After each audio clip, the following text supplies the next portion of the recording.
Dang. Selamat malam, Dang. Malam. Tapi Maaf pun. ini waktunya. Terima kasih atas waktunya. Udah menyiapkan waktunya untuk Metro TV Lampung. Mungkin ada beberapa pertanyaan nih, Dang. Terkait pemilihan kepala daerah 2020, khususnya di Kota Bandar Lampung nih, Pak. Ada beberapa pertanyaan yang ingin kami. Yang seru dong pertanyaannya. Wah, iya pasti ini seru banget. Dong. Seru, sangat seru ini. Jadi, Bang, nih apakah seorang Dang Ike merasa dijegal dalam pemilihan kepala daerah 2020 khususnya di Kota Bandar Lampung? Iya. Itu dijegal ya. Jegal, dibegal itu kan hampir sama itu ya. Hampir jegal, sama. begal hampir sama. Saya menang di rakyat. Dan saya menang di rakyat dan saya menang demokrasi. Ya. Menuju jalan demokrasinya sudah saya menangkan. Nah, hanya pemain-pemain demokrasi mungkin yang kurang senang, ya. Tapi saya wali kota itu hanya 5 tahun, walaupun saya tidak lolos, tapi saya menang demokrasi.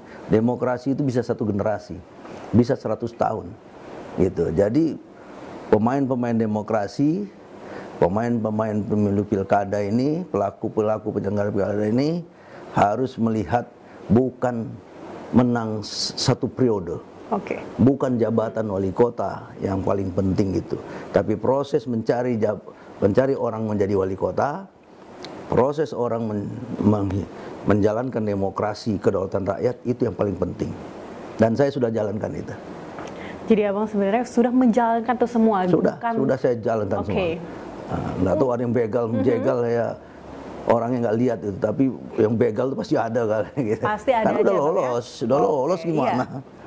Jadi terkait penjegalan lah gitu ya, penjegalan dalam kata kutip nih ya Bang ya. Apa yang menurut Dang Ike sendiri nih? Siapakah yang menjegal Dang Ike dalam Pilkada 2020 ini menurut Dang Ike? Ya, saya ingin berdebat sama KPU, sama Panwaslu ya, ingin berdebat. Proses KPU berjalan tidak demokrasi menurut saya.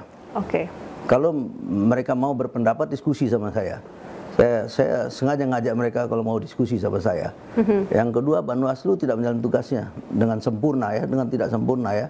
Nah, kalau mereka mau diskusi sama saya, diskusi kita benar-benar jalankan diskusi. Karena saya sudah lakukan sidang musyawarah. Saya mengadukan sesuatu, hasilnya itu tidak sesuai dengan fakta kenyataan. Jadi saya anggap mereka harus belajar.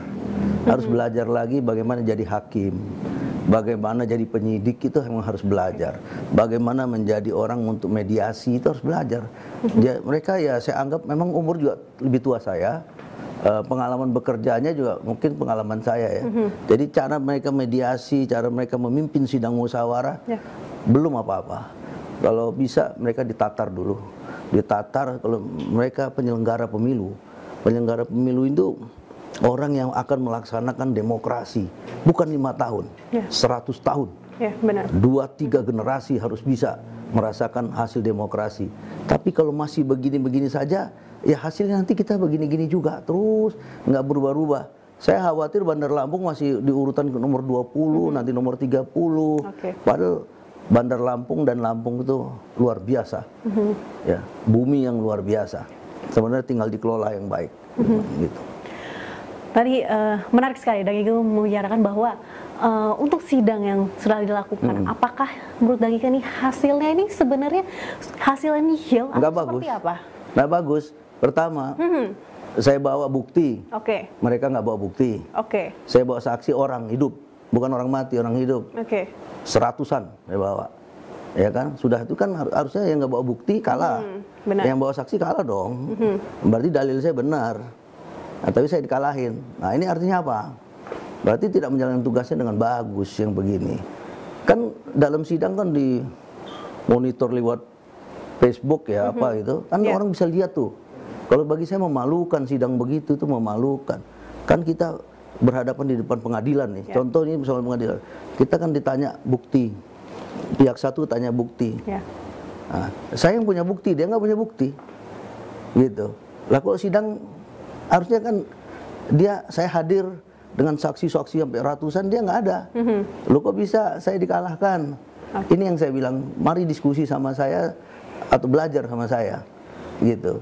ya, supaya hasil ini luar biasa, jadi baik, demokrat. Kalau saya tadi udah katakan nggak jadi wali kota nggak apa-apa, pangkat saya lebih dari wali kota, udah pernah saya alami. Kedua, wali kota hanya 5 tahun, 2 kali kepilih 10 tahun. Tapi apabila kita melaksanakan demokrasi, satu keturunan, satu generasi keturunan, 2-3 generasi, 100 tahun faedahnya. Tapi kalau jadi penyelenggara yang kurang profesional, ya, kurang mantap, kurang membuat keyakinan bahwa penyelenggara itu betul-betul bagus gitu, nanti hasil juga nggak bagus. Gitu. Jadi Dang Ika sendiri menyayangkan sekali gitu ya untuk pihak KPU dan Bawaslu atas sidang yang telah dilakukan ini ya, Dang ya? Ya, saya sudah pengalaman polisi 40 tahun. Jabatan saya Kasat Serse, Kepala Satuan Reserse Kriminal. Itu 7 kali. Ya, saya jadi Gakumdu 3 kali. Gakumdu di bawah di dalam penanganan pemilu 3 kali. Saya sudah punya pengalaman hal macam itu. Bagaimana saya seorang polisi penyidik, polisi reserse, kepala reserse, kepala direktorat reserse, tahu bagaimana cara mengumpulkan barang bukti. Bagaimana, tapi katanya saya tidak memenuhi unsur. Padahal 40 tahun pergelutan saya di dalam dunia penyidikan itu. Nggak mungkin sesuatu saya bawa sidang, saya periksa nggak ada bukti, nggak ada saksi, nggak ada petunjuk, nggak ada yang lain. Pasti itu. Tapi setelah sidang tidak memenuhi unsur. Saya pikir malu betul saya 40 tahun jadi reserse, masa pekerjaan setiap hari gitu. Berhadapan dengan junior-junior saya yang nggak pernah jadi polisi, nggak pernah jadi penyidik, nggak pernah jadi penegak hukum, tidak pernah menjadi orang mediator sebagai penyidik kawakan itu enggak pernah. Sementara yang di hadapan dia penyidik 40 tahun. Gitu. Jadi seperti yang Dang Ika juga sudah menjelaskan bahwa Dang Ika ini sudah banyak sekali pengalaman gitu ya. Nah, terkait pembahasan kita tadi, apakah menurut Dang Ika ada kepentingan-kepentingan lain di balik ini semua, Dang Ika? Pasti ada kepentingannya dong. Buktinya 72 intimidasi. Kalau nggak ada kepentingan siapa? Nggak ada. Kalau di tempat kami prajurit itu kopral berani ngambil tindakan itu nggak ada. Kecuali sudah berhadapan langsung sama musuh, tidak ada lagi. Tapi setiap perintah itu selalu ada dari atas. Setiap keputusan yang akan diambil itu selalu petunjuk dari atas. Kecuali keadaan memaksa, ya, dia harus bertindak dalam 1 detik, dalam 10 detik. Bagaimana saat saya berhadapan sama maling, saya ditembak, saya akan tembak dia. Itu saya nggak ada minta petunjuk dari pimpinan 1 detik. Atau pada saat saya berhadapan sama lawan, saya telepon, Pak, ini petunjuk Pak, dor, katanya, saya kena.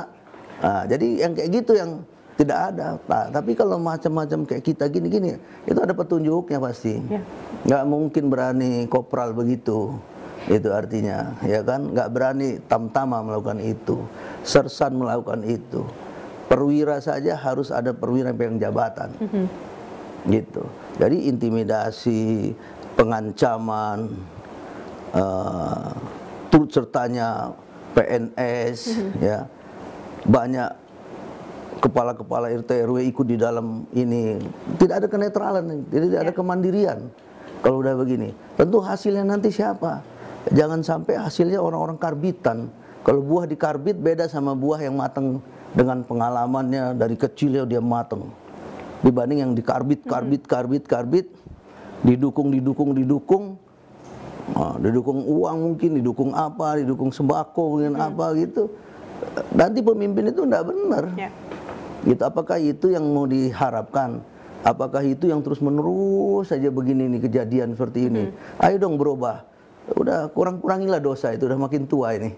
Gitu ya kan? Oke, baik. Pembahasan kita mulai menarik ini, Dang Ika. Mungkin untuk pertanyaan terakhir, Dang. Langkah-langkah apa yang sudah Dang Ika lakukan untuk mempertahankan hak dalam pemilu kada 2020 khususnya di Kota Bandar Lampung? Contoh, saya misalnya laporkan tentang suara saya. Ya, gitu. Tapi di sidang musyawarahnya, yang saya katakan tadi, ketua sidangnya masih junior. Menurut saya perlu belajar lah. Dia kebetulan berhadapan sama saya. yang saya di bidang itu berpengalaman sekali gitu. Bagaimana mediasi dua persoalan, ya kan, antara A sama B, gini itu kan bukti-bukti apa gitu, saksi-saksi apa, itu sudah pengalaman saya dan bekerja. Tapi tidak dipenuhi gugatan saya, padahal saya jadi polisi kan selalu sesuatu ada bukti. Saya bawa bukti, bawa saksi, bawa petunjuk, bawa laporan, bawa petunjuk-petunjuk lain, bukti-bukti lain yang masih mendukung, itu biasa begitu. Dan ini kemarin sudah saya bawa. Tapi tetap diinikan, yang sayang-sayang nggak ada ribut-ribut, nggak ada masalah, padahal tenang-tenang aja di kantor Bawaslu, keluar-keluar pakai barakuda gitu, ya kan, lari pakai barakudanya itu, padahal nggak ada ribut-ribut, tenang-tenang aja itu. Gitu. Jadi sebenarnya semua syarat sebenarnya sudah dibuktikan oleh sudah. Dan saya buktikan di depan majelis, mereka nggak ada buktinya, saya yang bawa justru.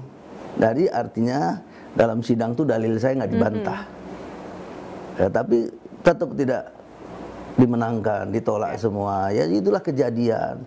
Maka saya minta ya tobat-tobat dulu lah, ya kan, jangan membuat dosa terus. Ya toh kita dikasih 1 hari umur sama Allah, dikasih 1 jam sama Allah, dikasih 2 hari umur, kasih 3 hari umur, itu tidak jaminan. Yang dijamin itu kita bertobat. Kita nggak tahu besok mau mati, 2 hari mau mati, itu perintah Allah.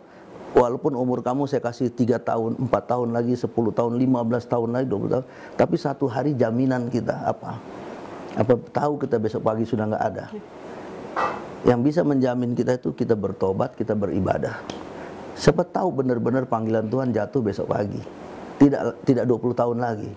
Sebenarnya itulah perintah Allah. Apabila kita dikasih waktu 1 hari, 2 hari, 5 tahun, 10 tahun, itu sebenarnya untuk bertobat.